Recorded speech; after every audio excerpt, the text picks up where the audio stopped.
Keep your values, keep your whys. Don't go in with all of that. Just relax, get to know the person, let the person get to know you, and you'll determine whether you see eye to eye on those issues and whether or not that's a friendship that can develop into something more later.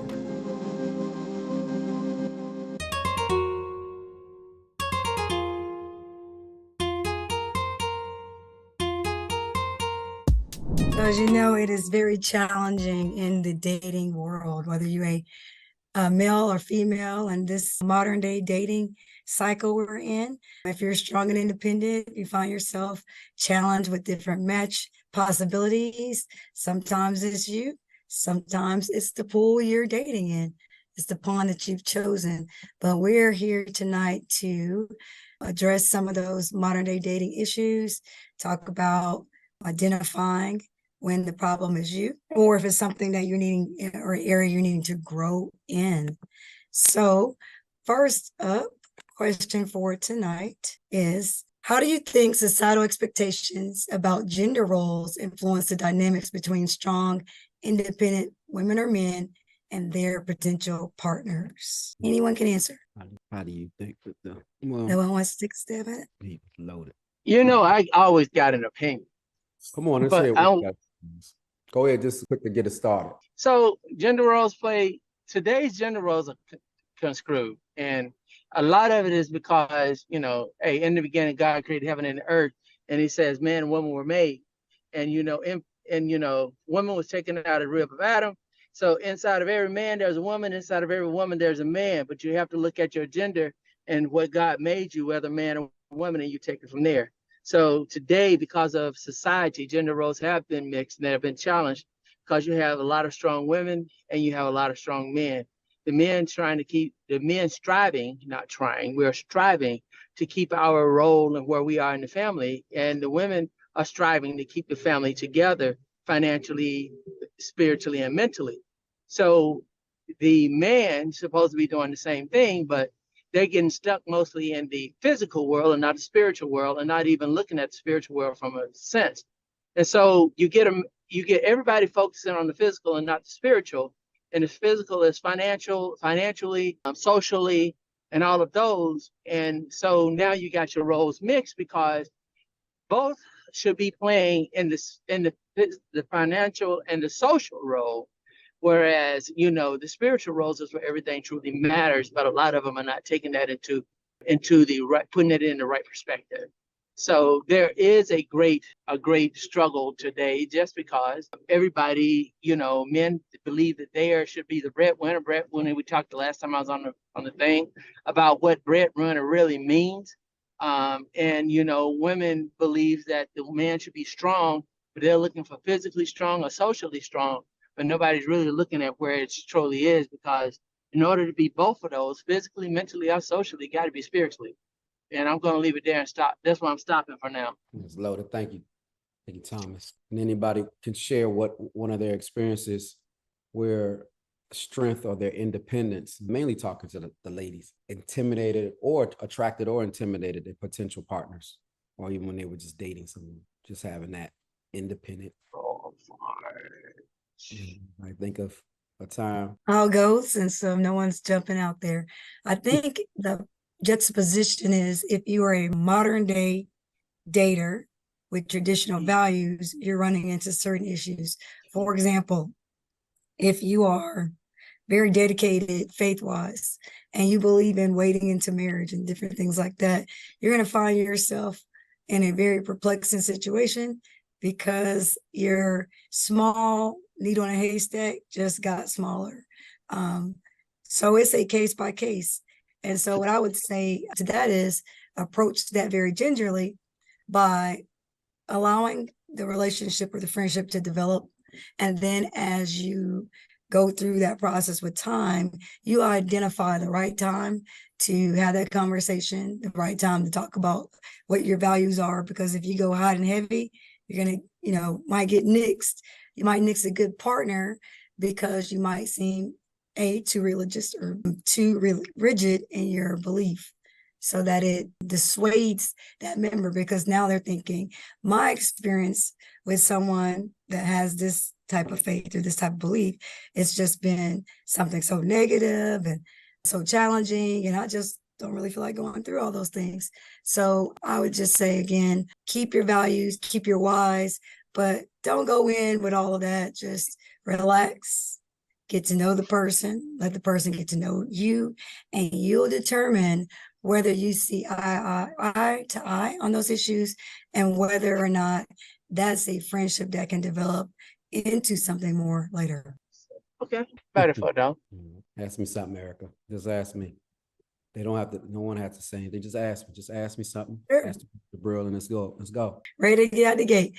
Okay, so from a male perspective, what are your thoughts, Jurbil, on dating a woman who is highly successful and independent? And did you find it intimidating or appealing, and why when you were dating? All right, when I was dating. Thanks. Yes, when you were dating. Well, you still got to date your wife, obviously. So True. Did I find that intimidating? dating a single successful woman. Did you say I find it challenging? Did you find it appealing? Challenging and appealing. I mean, it's nice. I mean, that person, you can elevate each other, compliment each other. So I think it's a great thing. I mean, people that you feel that you have something over, you're more in a control position. You don't really respect them as much. In my case, and I can speak for a lot of men. So it's not really the challenge that you need. And it's not going to help you grow, and you're not going to help that person grow. If anything, you're going to make them feel diminished with their worth. And I mean, it's just not a good place for anyone to be. So I do think that people should work with people on a level that they're on and where they aspire to be with like-minded. And then definitely have a friendship first. The friendship helps, because when you have the friendship, you have the communication. And with the communication, even if things are going wrong or not the way you want on that particular day, you can work or feed off of a toolbox of forgiveness, the forgiveness toolbox, because there's certain things that you know that person likes or even loves, and you can use that as a love language, understanding their love language, and warm things back and get the connection. Right? So definitely, you want somebody that you're on that similar level with. I think that's the best way. Anything else, I feel you're just playing around. I can concur with that. So for the ladies, if anybody wants to answer, what challenges have you faced or had faced if you're married or with someone now when it comes to balancing your strength and independence with trying to date someone? And have you had any pushback regarding that for potential partners, it is? This is Coach Rosie. Hi, everyone. Hey, Coach. Can you guys? Hey, I think from a marriage standpoint, certainly trying to balance your own independence when you're married is a little bit difficult, right? Because the two now have become one. And so when you're single, I think it's, much easier to claim your independence. But when you've sort of made a vow to someone through thick and thin and all that good stuff, it's a little bit more difficult to say, well, I'm going to do things like this, right? So there has to be much more of a conversation around the things that you desire to do. And it's coming from, I guess, the core of family, right? So you have to look at the family as a whole, considering everyone else's, or your spouse, I should say. But, for me, it's having children, right? So you got to consider a whole lot more when you're talking about your independence versus having independence, but yet not being independent. So it's sort of like, two-edged sword in a way where, you have to have those conversations. I want to do this. I desire to do this. Hopefully you have a partner who understands you, who communicates well, who understands your dreams and visions and all of that stuff. Because if not, I think it causes a lot of confusion. And certainly where confusion is, God is not. And so for me, working out all of those things that I desire to do, and then having a spouse, having to talk to him about those things. I mean, there are times that, man, I wish, I say to myself, and I'm saying out loud now, that, it's hard being married, right? Like you got to go through all of these channels to finally come to an agreement to spend more money, to spend more time away from home, to go to events, to travel, to do all of these things. So when you have that other person saying, oh no, we can't do that now. And you're like, but we got to do this now. Like, if I don't do it now, then when do we do it? Right. We've already waited, So it becomes very, very difficult. And sometimes I think like, man, would have been easier if I was, single, because I only had to think about me. But that's not the way marriage works, of course. And so I have to kind of ring my thoughts back in, because when those tough conversations come, remembering that no matter who makes the most money, that doesn't matter. It's just money for the family, right? So it's not, sometimes you might think about that, like, well, I'm the one making all the money, or, those kind of thoughts may come. But you have to ring that in, and it's all for the good of the family as a whole. And I think sometimes that independence forces you to sometimes make decisions that your spouse may not, or your partner may not agree with, right? But you think that it's for the good, because not everyone is going to also see your vision and know what your dream is. And so at some point you have to make a decision sometimes that, well, you know what, I'm going to override what my husband is saying this time, but Lord, please help us to, get back on track after this, right? And also let it work, right? Like, Lord, please let it work, because if it doesn't work, then that causes a lot more conflict within a relationship. So, but it's one of those things. It's not really, life is not balanced. I don't care how much we try to balance it. Life is just not balanced. Relationships are not necessarily balanced. Somebody is going to have to sort of submit or, concede in some way so that there's peace. But that doesn't mean that there was a balance there. It just means that, one of us decided that we were going to give in some way that time for that, just for that moment. And, but I think even in the imbalance, we can find still a really good relationship. So thanks for sharing that. It made me think about something that you just said, Coach Rosie. So I kind of I know some have been married before previous. And I know it's some very independent women on the call. When you said something, Coach Rosie, about it doesn't matter who makes the most money, I'm assuming that you're also saying that the roles could be reversed, and the woman could be the quote unquote breadwinner. When you know that you make the most, because it was easy when you said that, and I've heard that before with a lot of women, they say that, but when the rubber hits the road and you really want something, and you feel like it's different between having that bond and being that boss, how do you feel? I mean, when you know that you really don't need the person's approval, and you know that you're right. You're right. This is your dream. This is what you're supposed to have. How humbling or how difficult is it to just say, you know what, this is my husband. And there's a reason why, and you may think, and it could even be your ego, you may even think, wow, we're here because of me. I mean, I don't know if that's happening to you, but I think that when someone makes more, that may be the part of the marriage that you have, but you still, is it challenging for you, or do you know people who it's challenging for when the woman does make more money? I think, I don't look at it like, I'm leveling up, I'm the boss kind of a thing, making more. That, me personally. Now, I'm not saying that there aren't people who do, and my decisions wouldn't be made based. Give me 1 second, please. Okay, sure. My decision wouldn't be made based on who makes the most, right? It wouldn't be that. It'll be more of what I believe God is leading me towards, right? And hoping that person would see that, right? And know that about me, and want us to be in alignment, right? However, I know that's not always the case, right? Sometimes, you could still be looking at the numbers as far as the household is concerned, and the numbers are not aligning. But how many of us know that if you're moving in the Spirit of God, many times things are not going to align, right? It's just not. And so in order for God to work a miracle, there needs to be something that's out of whack, right? Like, or it's not a miracle. If I can do it on my own, then it doesn't become a miracle. And so no, I don't think that, or at least for me, again, I don't look at it as, the one who, right, or because of me.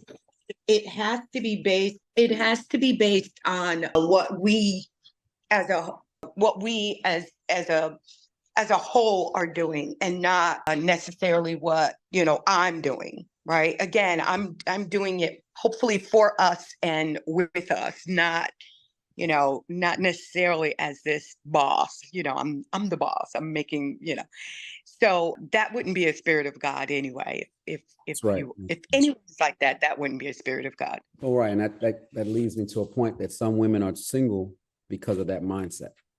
It's all about that. And you can't take a job or a title to bed with you, or go on trips, or have memories with those accolades. So it can be a blessing. Right. And so a lot of women lead with that. On the flip side, men lead with that. Men throw their checkbook out, or whatever they have, and instead of you getting to know the person. I think last week's episode we were talking about getting to know the person. What movies do they like? What food do they like? What food do they not like? Where do they like to go? What are some of the things on the bucket list? And what are things that they would do if you didn't even have any money, just to have some fun? And I think that when you spend more time with that, the substance, again, that's more of the friendship. It's not surface anymore.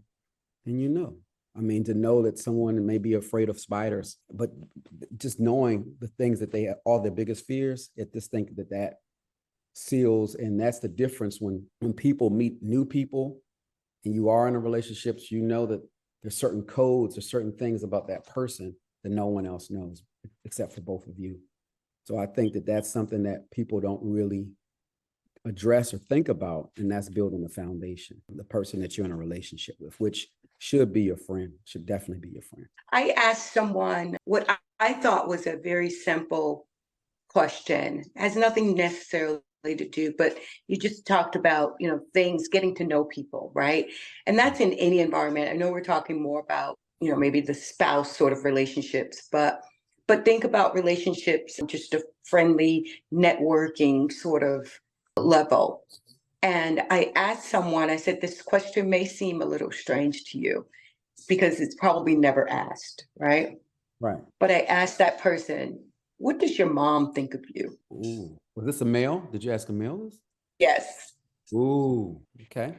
And they lifted their head to the sky and went, oh, right? Because typically people are at a business function and they're asking more, business related questions. What do you do for a living? Right. And so he said to me, he said, wow, I never really thought about it before. And I said, well, I want you to take a moment and just tell me what you think your mom thinks of you. And he said, well, she always just says like, just make sure you do good. And I said, so you think that she thinks you're doing good? And he said, well, and he really didn't know what his mom really thought about it. Wow. And that's a person who's probably pretty close, right? More than likely, most of us are close to our moms. Yes. And he said, I really don't know. And I said, it's probably something you should find out. And why? Because if we don't know how the closest people feel about us, what does it matter what other people feel? Because we're always thinking about what other people think about us, how they feel about us, all of these things, right?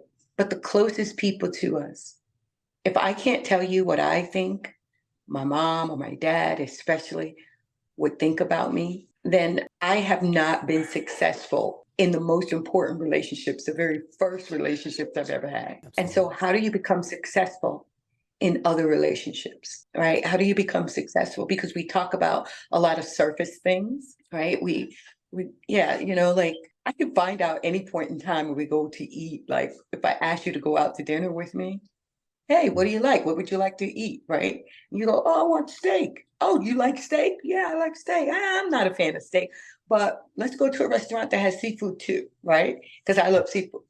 So those are kind of the surface things. But if I asked you, if we, as a, and I know I can almost tell you how your mom feels about you, Jabril, only just by her being on the last show. But if I wanted a truthful answer though, I'll ask you, right? How Right. does your mom feel about you? And I can tell you have the utmost respect for her, but how does she feel about you, right? So those are just deeper questions sometimes that I think we should be more concerned about asking. Um, Certainly we'll get to know all of the other things, but it's just really important, I think, to get to know people on a deeper level, because I think those are the things that we find out later about people that we don't like, the deeper things, The deeper right? stuff. After we're already in a relationship. And now we're finding out that like your mom doesn't, you don't even think your own mama likes you. And if your mom don't like you, what's wrong? Something's right. Something's not right. So before we get into those marriages or those deep, relationships with folks, just asking some other questions would probably help a lot. That's a good question. I think another one, thanks, Coach Rosie, is for women, what's your relationship with your father?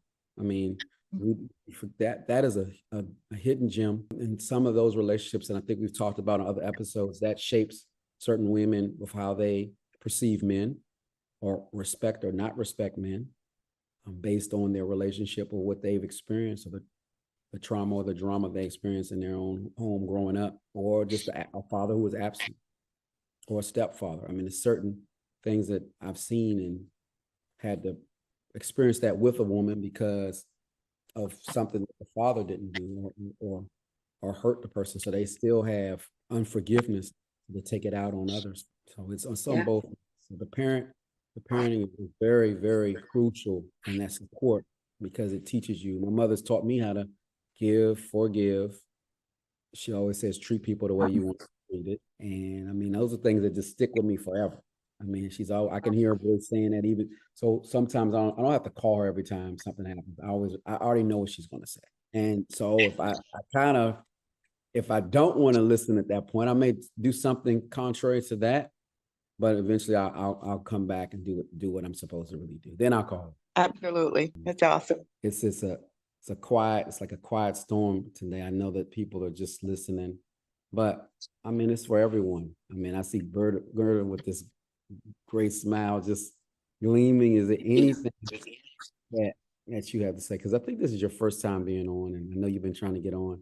So I'm happy that you were able to make it. But the topic is about slippery slope. It's like in relationships and strong women. I'm excited to be here. Hey, Erica. Hey, Coach Rosie. Thanks. Hi. I was like, when I was logging topic and it said slippery slope of love, I said, oh, okay. Slippery slope of love. So I kind of caught the latter part. So I don't really know. Like you said, it's about like the relationships. And I know you said like the women or independent women. So if y'all can just give me like some more context on, is it more so like independent women saying like, I don't need no man, and they kind of operate in a different. So let me take it back. Kind of what Coach Rosie was talking about. She mentioned something where it had like that biblical foundation, right? So I think I shared this with you before, Jurbil. Like I feel like we as people, we use the Bible as our blueprint when it comes to finance, right? We use the Bible when it comes to the blueprint on how to treat people, how to care for the homeless, the elderly, right? But a lot of time, or you hear all the women always say, I want a Boaz, or, things like that. But we never really go back to the word to see what does the word say for us as women of God. And the blueprint is also in there. So even though the way that I grew up, my parents are still married. They've been married for like 40 plus years. So all I have seen is my mother and my father moving in lockstep, and there never being a dispute or debate about submission. And I think now submission has like that negative connotation, I think it has that negative connotation where women respond to it negatively when they hear it. And some men, they use it. Some women respond to it negatively, and some men use it in a negative connotation. Like, are you willing to submit? Like it's something as like, you're my master and I'm your slave, right? Instead of understanding where you as the man is coming with the mission and I as the woman is coming under that mission, right? So even as like strong women, I think we still need to, this day and age, I think if everybody just goes back to the basics, which is the blueprint, which is what the word says, and we start to operate, we could still be strong women, but we still like operate in our femininity and our softness. And I know they have this thing now called, what is it, soft life? Is that what it is, Erica? I don't know. Is it like hashtag soft life? I don't know. But I hear it and I'm like, it shouldn't even be a trend. It shouldn't even be a hashtag. That's already embedded in our DNA. It doesn't matter how successful you are or how many degrees you have or anything like that. Because at the end of the day, if you have a husband, you come home, you are not the boss. He is the head of the household. It is a proper order of things. And again, I'm using the word as, my blueprint. It's the father, then it is the husband who is the head, and then the woman, and then the children, right? And the wife, and then the children. So, I mean, I agree with what you all were saying, right? It's there. The blueprint is there, and we just need to go back to the basics and follow that. Like if you look at the Bible, I mean, I don't want to be no Bible thumper, but if you go to like Esther, right? And I'm obsessed with like Esther, Ruth, the women in the Bible, period. But Esther, King Xerxes was married to Vashti, and I'm gonna paraphrase a little bit. And he, summoned Vashti, was like, hey, Vashti, I want to see my wife, can somebody go call my wife? Can she come over? And she's kind of like, oh, no, you're not about to tell me when to come to you. I come when I want to come, right? And so what happened? Had to give Vashti the boot.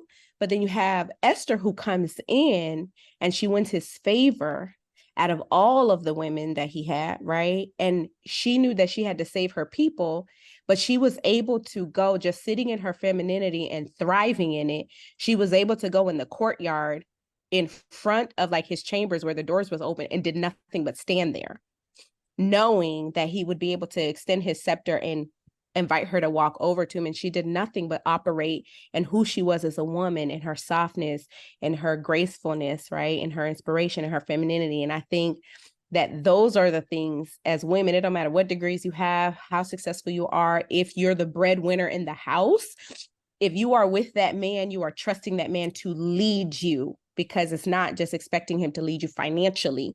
He has to be able to lead you spiritually, mentally, emotionally. He is the pillar of the house. So I don't care if you make 100,000 and he made 40,000. If you with him, you married him, then you are trusting him to lead you. So all of that goes out the window. So I know it sounds easy to, I hear it, but I know that it's probably not the most popular thing that you're saying. I mean, because I see women all the time. I mean, especially in these areas in the US, it's totally different. And we live in a society that relationships are genetically modified. The same with our food. It's processed. It's a different process. And we pick and choose when we want to be vegetarian, when we want to be vegan. It's just a mood thing. So when you operate with the way we do, with the way we eat, the way we think, everything is trendy. If this is popular today, this is what we're doing. So then you do have this. I've seen this mentality of women just being the boss. So it's people like that. But you see that that's not going to work. It's not going to last. About food, before it was processed or genetically modified, when we're eating grapes and watermelons and things with no seed, that's not real food. It tastes good, but it's not. It has no substance. And it won't work. And it's same with relationships. Things taste good, look good, smell good, feel good, but it won't work. Like you said, the blueprint of how to do things is already in the Bible. We just got to follow it instead of modifying things based on how we feel or what we want to do for instant gratification. So I'm there 100% because I don't care how many degrees I got. I need a man. I will never be one to say, I don't need no man. Yeah, I do. Okay. I absolutely do. Right. But he needs you too. Yeah. It's not exactly. Because again, remember, a lot of men hide behind their accomplishments. They just get on these jets and travel and they show all of this stuff that they're doing. But if you really get to know them, and as Coach Rosie said, how does your mother feel about you? And more than likely, they're not even a mother. They probably not listening to their mother. Or they could be mad at their mother and doing other things to not face that pain. Yeah, that's true. What you said, that's of love. I Is love that it. you like it? You like it? That's what I you. love it. I love everything that she I've said. been seeing you shaking your head up and down like a bobblehead. So what's up? I love it. I love Get it. I us love it. up in there and say something. It reminded me two things, babe. I was telling Jurbil about this. So one day he asked me, he says, Wait. why do Hey, women say, I don't think they. So Babe is her friend. This is, and you may Okay. because everybody know Abe. babe is my mature friend, a very accomplished man.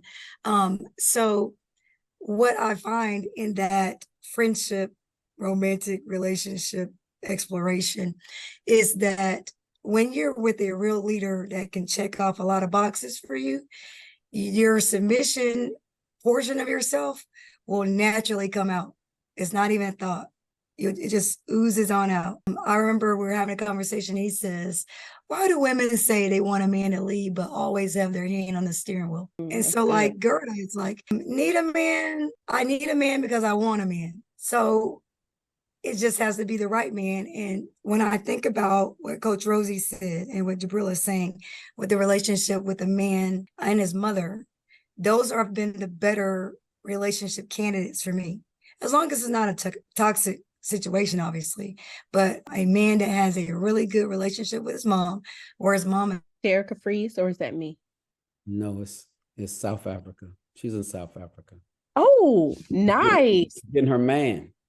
Wow. Okay. She went international. No, I'm just kidding. She's on a vacation, but you never know. Going to, and I know Jurbil, you Nigerian. I was gonna say she went to get he went to pay the bride price. All right, that's right. I hear you. Look, she's all choked up. Look at her. Yeah, you better go ahead and get that bride price, Erica. Right. Because I mean, sometimes you go to Africa and you'll never come back. And it's not right. You might not come back. But just the scent, I think that she fell off, and we knew that might happen, but you never know. I mean, people could be watching these. Like when you said, I need a man, these are recorded. So remember what you say and be careful what you ask for, because somebody see this episode, they leave this episode 6 and they say, come on, call and go up. And it can happen. It's amazing how that can happen. Well, not right now, though, Jurbil. Tell them give me about 6 months because I'm about my father's business right now. Okay. I am focused. I am about my father's business, Coach Rosie. Just like Jesus. So let me just say this to you. When you say you're about your father's business, and you said 6 months. Now I hate to say it, and you're ready to receive it as a man, as somebody, that's genetically modified. No, I'm just teasing. Oh, I'm just no, I'm just teasing. Like 6 months, then they're gonna look at this. Then they're gonna push it back 6 months. No. I'm about my father's business, but just like I've shared with other people, because I have had different people try to like hook me up and stuff like that, right? But just like what Erica said, it has to be the right person, right? And so even when you meet someone, it's not like where that's the desperation where some women do have, oh, I just need a man and I just want a man, and they just kind of jump in the first thing or that's offered to them or that's interested. But right now, yes, I am about my father's business. But if my father were to interrupt and say, this is what I have for you now, I will not fight that at all. Amen. I won't fight it because, again, there is a purpose for everything. And so he is always right on time. So when that time comes, now I'm going to just ask him, hey, let me just get past this first cycle 1 that we're on right now. And then talk to me. But I am open to it. So you always be open and available. Always be open and available. It's never, because these things never come exactly when you want them. When God is, it's never because you're moving, we're constantly moving, and we can miss the blessing. Right. No, I agree. Oh, Erica's back. She's back. Erica, I told them that you're in South Africa and you might get your Boaz in South Africa. Maybe. Not coming back. You might not come back. I'm coming back. But I'm just want to jump in here, and that's as we looked at when I first talked, and I love what it said, because the spiritual, so many times we do get on the surface, and many times we don't get the family dynamics going on within a relationship. And it's not just with the mother, it's with the family, because the mother some people I'm a pastor, and I've come across people that've got terrible relationship with their parents, because their parents are doing the wrong thing and they're trying to get away from it. They came up in the ghetto, they came up in the suburbs. Mother had 4 or 5 different boyfriends. Daddy had all kind of women coming in and out the house. They're trying to, and on both the male and the female side, it's good to understand those dynamics as you're going into a relationship. But the one thing that a brother told me early in my ministry, he told me, in order to get to the heart, you got to go through the head. You got to understand what the head is talking about in order for them to reveal their heart. Because everybody wears 2 masks, the mask that you see and the mask that they don't want you to see. And so as they are looking at the mask that you want them to see, there's a whole lot of hurt behind there, and everybody has it. Because we are born in sin, wrapped in iniquity. We all have that hurt. What we do with it, how deep we bury it, how far we bury it, becomes the concern and the question. Because there's some things about my wife. I've been married 29 years. I just found 20 years ago that she got raped. 10 years ago, she got raped. So how do you think that worked in our marriage for the first 20 years? That affected our marriage. And I'm sitting there like, what in the world going on here? Because, I'm trying to do one thing. And she's like, time out. So, we look past a lot of things in a marriage because we all said, well, that's something. So it goes back, we say that's something I can fix, or that's something I can deal with. How you get water, how you get a half a glass of water to make a full glass of water? You keep dropping stones in it. You keep dropping stones in it, the capacity, so the water is going to overflow sooner or later. And that's what happens inside a relationship. They keep dropping these little stones and these little stones and these little stones. And the next thing you know, you got a full glass of water and you're overflowing something that seems so minute, something that seems so insignificant. Now it blows the whole relationship up because it's something that you said, well, I can deal with that later, instead of dealing with it now. Instead of allowing, and I love what you said, allowing God. And that's the spiritual part of the relationship that we don't work on first. If you're not spiritually yoked, if you're not walking to, you going to a club, finding a man, and you sitting in church on Sunday morning, how you think they're going to work? And vice versa. You go to church on a Sunday morning and you see the first man, he's looking fine and all that, and you really don't understand the spiritual picture, then you still are messing up because are you going to find a woman? Because, it's like me. I'm sitting in church, and I talk about me. I'm sitting in church, just got into town. I'm a military guy, just got into town. I walked into the housing office. I said, hey, I'm looking for a church on Sunday. Where can I go? And the lady said, hey, I'm going to send you to this church. She sent me to this church. I walked out the door. The Spirit said, nope, wrong church. I walked back in. I said, what church do you go to? She looked at me and said, she said, well, I don't know if you can get to the church. And I'm like, well, that don't matter. My Spirit says, what church do you go to? She said, well, I go to Mount Zion. And so I went to Mount Zion. I drove up, I had this beat up car. I pulled upside this nice white Plymouth Laser. I know I'm dating myself. They don't even make Plymouth Lasers no more. I walk in the church, I'm bold, brother, little young 25-year-old. I'm bold. I'm going to sit on the first row, right? Like, I own this joint. I sit on the first row. This lady gets up. She got on these tall heels, this dress down to her knee, and she's directing the youth choir. I'm like, man, that's a fine woman now. And I'm like, okay, I ain't dealing with her because I know she's stuck up. I'm not messing with her. So I walk, I just make that I'm sitting in church now. I make that recognition and I walk away. I'm like, I ain't dealing with her. I walk outside. Guess who on the white ladies I'm sitting beside? She did. I'm looking for a house. She was a real estate agent. She sold me my house. And we even got to the point, she was like, I don't like this house. I said, it ain't for you anyway. I'm like, I'm buying this for me. And she's like, this house ain't right. I said, look, you ain't got to live in it. It's my house. I'm doing it. You can I deal with what I want to do. And she said, well, you do what you want to do, brother. And she sold me the house and we thought that was it. A year later, she was living in it because we were married. Yeah. And so, but now, what did I do after I bought that house? Gutted it out. I started fixing it up, putting in some nice stuff, tearing everything, and made sure it was looking good because even though I wasn't looking for her, I was looking for somebody with her taste and with her class and with everything that she brought to the table. I like what she brought to the table. It was just some things that I said I wasn't dealing with that she had. I didn't want to deal with the whole package. But God said otherwise. 29 years later, we're still sitting up here loving each other. You know, I'm running across the country. I'm driving 1,000 miles one way, taking care of my parents, you know, hardly ever at home. And she's holding down the fort. And every time I walk in the door, bruised, beat up, toe down, you know, flustered, busted, she picks me up, bandages me up, kicks me back out the door and says, go get him, Tiger. And that's what we need to look at as we're looking for that spiritual yokeness. No, when I'm in church, she's in church. We sit there today. I'm outside working because I'm over one ministry. I'm outside working my ministry. She says, you come and sit with me today? I said, baby, you know I am. And I went in there and sit down with my wife today. And that's the challenge that we have to have, because we have to understand our spiritual place. And, you know, many people look at Proverbs 31 and they talk about that Proverbs 31 woman. And I always tell them, you need to look at the beginning of the story, because they talk about the woman, how well she was and how she walked through the city and she made her money. She made the money. It didn't say he made the money.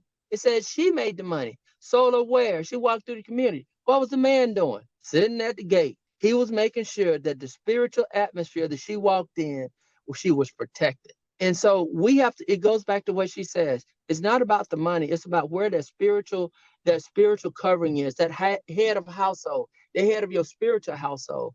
We have to make sure that as men, that we provide that for our spouses. And then, I mean, for the women, even for the women that we are dating, I had to show my wife, because we were both in the church. She was working in the church. I had to show her that I could provide a spiritual covering for her so that she can walk in and rest in. Now, don't get me wrong. It wasn't all there. She married me because of my potential. I didn't have it all together, but I married her because of her what? Potential. Her potential to make me a better man. She married me because her potential to make me I married her because of her potential to make me a better man. She married me because I can make her a better woman, to give her the things that she needed. And that doesn't have to be financial. That can be spiritual. That can be mental and physical. But we have to make sure that we are meeting each other where we are. And it's not trying to build somebody where we want them to be, but seeing the potential. Now, if I go out there and I'm looking for a woman, she ain't got nothing going on. She has no drive. She has nothing going on for herself. And then I'm sitting up here going to be a multimillionaire, I got all these dreams and aspirations. And all she want to do is hang around and spend money and all of that. Is that the right person I need to be looking for if I'm trying to build? No. But many times we settle. And just like Eric and I have these conversations a lot, you know, don't sell your expectation. It's one thing to build. And we always want to talk about, you know, I set my expectation high. Yeah, but what does that mean? What does that mean? What is an expectation too high? Only you can tell that. But yeah, you're saying you want somebody already set. Then what are you going to build on? How are you going to support that person? How can you help somebody if they already got everything going on? But, you know, when we look at, and I'll go back to my sister when she talked about Boaz. Boaz had it going on. He had everything he needed. He had all his money. He had his social status. He had everything he needed. He had a good heart. But the one thing he didn't have was the person to make him whole, the person to make him complete. We need to look for, how do we fit into the puzzle of a person? How do we spiritually fit in? Because if you spiritually fit in, everything else going to work out. Because guess who's in it? God is in it. Right. Because, and I heard, and one, I'm going to say this and I'm going to shut up. I heard my sister say that, you know, God can't create a miracle if things are all dressed right dressed. Things being dressed right dressed is a miracle. Things being balanced, even though they're unbalanced, is a miracle. Because a family, a husband and a wife today in today's society is a miracle. Because God has to be in the picture for it to work. Because they have to have the faith to stand in there. And even though it's a 10, it's a 100, 0, -5 balance, they are still saying we're equal, we're complete. And that's where a miracle is, because they're looking beyond themselves and seeing what God is in the picture and has placed them there. And they're saying, I am standing on the faith and the belief that God put me in this marriage.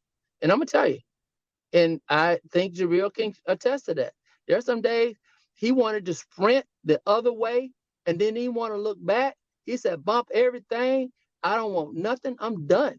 But then he looks and he said, wow, that's what God gave me. And I can guarantee you, she said the same thing. My wife tell you quick, God gave me this joker. I don't know why I'm here half the time, but I'm glad I am because I enjoy the journey that God has blessed us with. I'm done. Amen. It's a great way to conclude. We appreciate that, Thomas, and got a little word in there and some real perspective. But you threw that in there and you said that I like to run. I've never felt like that. I'm always excited about everything that happens. No, you're right. It can happen almost weekly where you think about putting on your tennis shoes and running. But I mean, if you run and where you're going, and it could lead you somewhere else. And if that's the mindset every time something doesn't go right or doesn't feel right, and you don't allow God to create, as Coach Rosie said, that miracle, then you're messing with the process again. You're genetically modifying the process, which is it. And it ain't gonna never be right. You can't outthink God out. I mean, I was on an airplane earlier. And no matter what, how much I can think, it just amazes me how you can just be on an airplane, fall asleep, and I may want to do a whole bunch of things. And next thing I know, it's up, and then it just lands. That's all God, just putting that in the right people to do that. Because I can't imagine putting that together. But that was there before we were even born. All of us, they were flying airplanes before that. So I guess I'm making a point that God, the things that we see, he gives us this imagination within an individual and makes it change the world. So you change the world within your own relationships, but it's not based on everything that you can see. Because if it were like that, then some of us would run. So again, potential and faith and communication is the recipe for the success. Now, next week, we got episode 7. And you don't want to miss this because this is kind of a spinoff from a couple of weeks ago about what is a good woman. But this one is what is a good man from a woman's perspective. Gert, I definitely want to hear what you'll have to say about that. And Coach Rosie, you've been seasoned in marriage and relationships and navigating and hearing others and always encouraging others.